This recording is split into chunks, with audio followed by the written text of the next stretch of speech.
Hello everyone, my name is Sunny Dove and welcome back. This is the Mod Talk for episode 14 of my Let's Play Fallout New Vegas. And things look a bit different.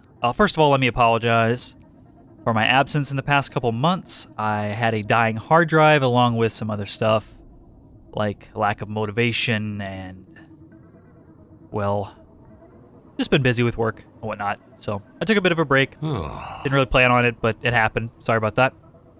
Moving forward, things look a bit different. I switched up my E and B mod to 47, the sequel, 47-2 by Hitman 47101, my favorite modder in the universe. So why did I do this? Well, I was just getting a little bit tired of Dynamo. Dynamo is one of my favorite EMBs. It's very stylistic. All the oranges and browns look really great in areas like that are heavy desert, sandstorm, rocky formations, things like that. But when you get into certain interiors or green areas, forested areas, stuff like that, it just doesn't look appropriate. And in particular, it was starting to bug me when I got to hear the RepCon test facility in the basement. I just wasn't liking how those interiors were looking. It was a little too orange for my taste. And I just decided I want to switch it up. And the reason I was able to switch it up, this is the ENB 47-2, is the ENB I would have started the whole Let's Play with if I could have at that time. But back then I was using a recording software called DxTory. And now recently, since I lost that hard drive and I've switched up a bunch of stuff, including recording software, editing software, etc., I'm using NVIDIA Shadowplay now, and Shadowplay records in a very different fashion than DxTory. I believe DxTory hooks in to a .dll plugin file or something, and because of that, it conflicts with SweetFX in certain ENBs that hook in a similar fashion. So they conflict and then cause a crash to desktop. But with NVIDIA Shadowplay, it records differently. I can't really explain to you exactly how it does it, but it's great. I highly recommend trying it. It has less configuration and settings options and stuff. You can't separate out your microphone track from your in-game audio, but that's pretty easy to work around if you just pull up Audacity or some other freeware audio program and start recording at the same time with a different recording software like Audacity. So easy workaround for that. Also, performance is great. It offloads all of the work from the CPU to the GPU. Your graphics card does all the work as far as encoding and compressing the video. So you're not fighting over CPU resources with the game and losing frame rate because of it. So really awesome program. I'm recording whatever ENB with any eye candy I want. Max settings, 1080p, 60 frames a second. Literally zero performance loss. I can see no difference with a frame rate counter on. It's the same whether I'm recording or not. It's great. Love it. Try it. So, next on the list, I removed immersive minigames and Lutana NVSE plugin. The reason I did this is because of a future conflict that would occur with some quest mods that I intend to play through. And although I really like immersive minigames because I'm not a big fan of the minigames. They're kind of boring to me. And I like my skill in science and lockpick to be scaled better, that immersive minigames does provide. And it also makes it more about the player character, your character's skill in that particular, area. If you're proficient at lockpicking, then your character should be able to have a certain percentage chance to unlock a safe of a certain difficulty.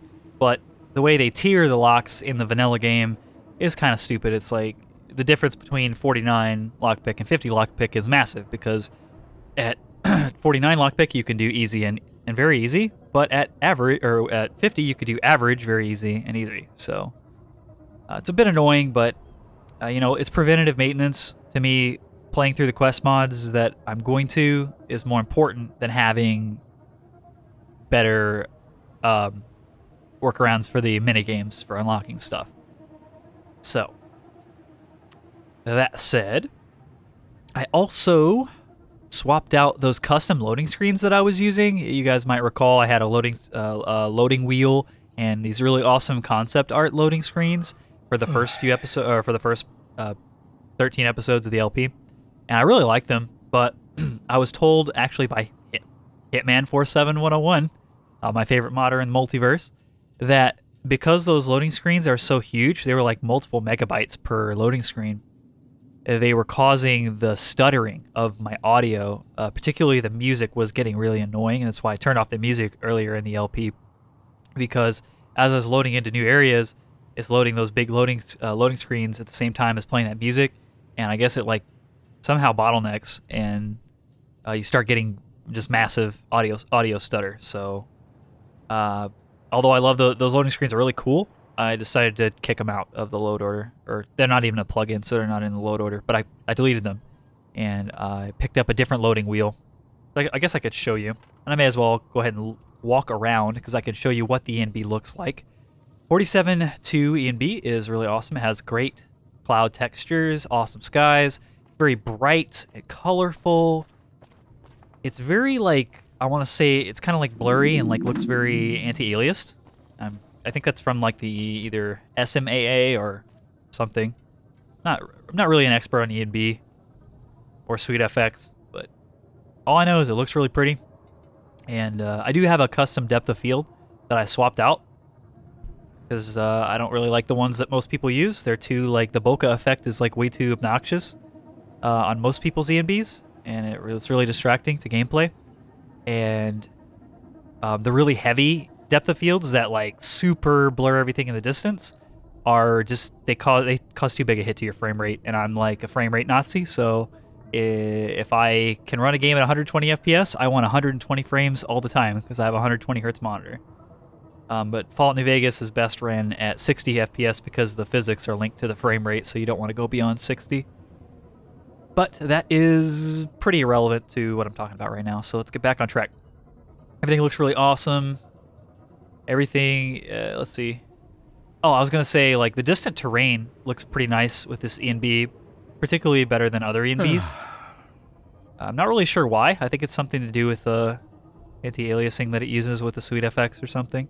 But, like, it tends to cover up for how terribly ugly and, like, buggy the distant terrain tends to be in the vanilla game. It's a vanilla bug. I can show you the interior real quick. Show you how darker or light it is, and some of the lighting effects. Oh, there's my loading wheel. I don't remember. I don't think I was using that one previously. I was using like a more simplistic one that fit those concept art loading screens. So as you can see, it's pretty dark in the corners of the rooms, but the lighting is very like warm and bright when you're close to the light, which I like.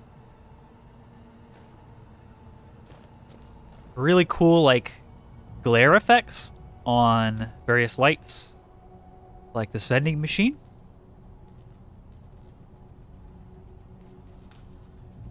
Overall, looks really good.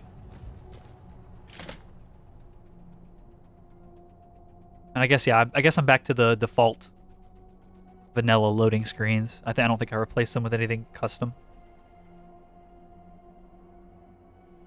But yeah, as you can hear, no audio skipping, so that's good. Besides that, let's see here. We have various updates to mods like Hitman 47101, my favorite modder, as I've said like 10 times already, to his animation package for weapons. I can probably show you one right here. Yeah, different equip and unequip animations for the hunting rifle, or rifle animations, I should say. Looks really good. Various reload animation updates, things of that nature. You'll continue to see more and more reloads and perhaps other animations if Hitman works on other stuff. I think he's got some cool like ammo checking stuff in the works right now, so I'm excited about that. I'll be using pretty much anything that he puts out because his work is high quality. Makes the game feel a little bit like a little more modern than a game that's like 5 years old. Beyond that, I am doing a sort of an addendum to my companion rule. This isn't a mod change, but more so a change to my rule set for the Let's Play. I'm going to use the same formula that I had previously, which was like my base charisma divided by 2, rounded down. So I think, what is my charisma? I think it's 2 or 3. It is 2. So with a charisma of 2, divide that by 2 is 1. You don't round it down because it's an even number, or you know, not an even number. It's an odd number, but it's a nice, not decimal point number. Maths are escaping me. But anyway, the number of companions that I can have is 1. But what I'm going to do is I'm going to change it so that the number of companions that I have, or that particular equation only applies to my humanoid companions. That's what I want to do. I want to have it be like non-humanoid companions don't count towards that limit. They're unrestricted.